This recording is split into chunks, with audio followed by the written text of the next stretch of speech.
ధన్యవాదాలు మేడం గారు. మీరు అలా కూర్చోండి. మరి ఇంటికి దీపం వెళ్ళాలి, అవునా? వెళ్ళాలంటే ఇల్లే లేదు, దేవుడే గుడి ఉంటుందా? ఉండదు. మరి అటువంటి దేవత గారు మీరు, వీరి మీద ఒక పాట. ఆలయాన వెలసిన ఆ దేవుని రీతి, ఇల్లాలే ఈ జగతికి జీవన జ్యోతి. ఆలయాన వెలసిన ఆ దేవుని రీతి, ఇల్లాలే ఈ జగతికి జీవన జ్యోతి.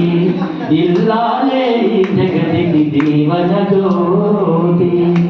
పతిదేవుని మురిపించే వలపుల వీణ, జీవితమే పండించే నవ్వుల వాన. పతిదేవుని మురిపించే వలపుల వీణ, జీవితమే పండించే నవ్వుల వాన. కష్ట సుఖాలలో తోడు నీడగా తల్లిని మరపించే అద్భుతమైన పాట. కష్ట సుఖాలలో తోడు నీడగా తల్లిని మరపించే ఇల్లాలి ఆదరణ. మగువేద మగవానికి మధుర భావన. ఆలయాన వెలసిన ఆ దేవుని రీతి, ఇల్లాలే ఈ జగతికి జీవన జ్యోతి. ఇల్లాలే ఈ జగతికి జీవన జ్యోతి.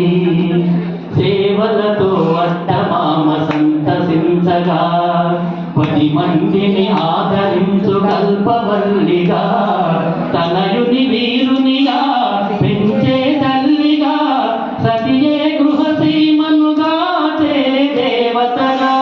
తనయుని వీరునిగా పెంచే తల్లిగా, సతియే గృహసీమనుగా చే దేవతగా. సృష్టించను ఆ దేవుడు తన కుమారుగా. ఆలయాన వెలసిన ఆ దేవుని రీతి, ఇల్లాలే ఈ జగతికి జీవన జ్యోతి. ఇల్లాలే ఈ జగతికి జీవన జ్యోతి.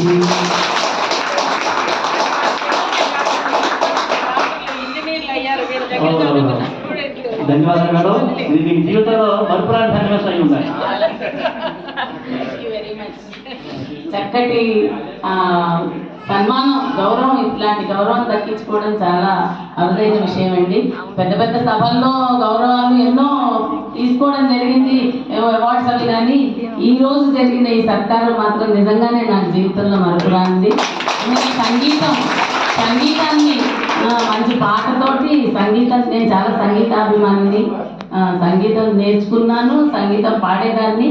అయితే భగవంతుడు నాకు మా సరస్వతీదేవి సమార్చన చేసుకోమని ఒక స్కూల్ని అప్పచెప్పారు కనుక ఈ సంగీతాన్ని కొద్దిగా పక్కన పెట్టి పిల్లలకి నేర్పడంలో నేను అందులో కూడా సక్సెస్ అయ్యాను. ఆ భగవంతుడి అనుగ్రహం వల్ల, అందరి సహకారం వల్ల. వంశీధర్ అని పేరు వేశారు చూడండి ఈరోజు. వాడు LKG నుంచి 10th వరకు నా దగ్గర స్టూడెంట్. వాడు నాతో కలిసి ప్రతి యాన్యువల్ డేకి ఒక డ్యూయట్ పాడేవాడు. సో అది నాకు ఒక మరపురాని సన్నివేశం.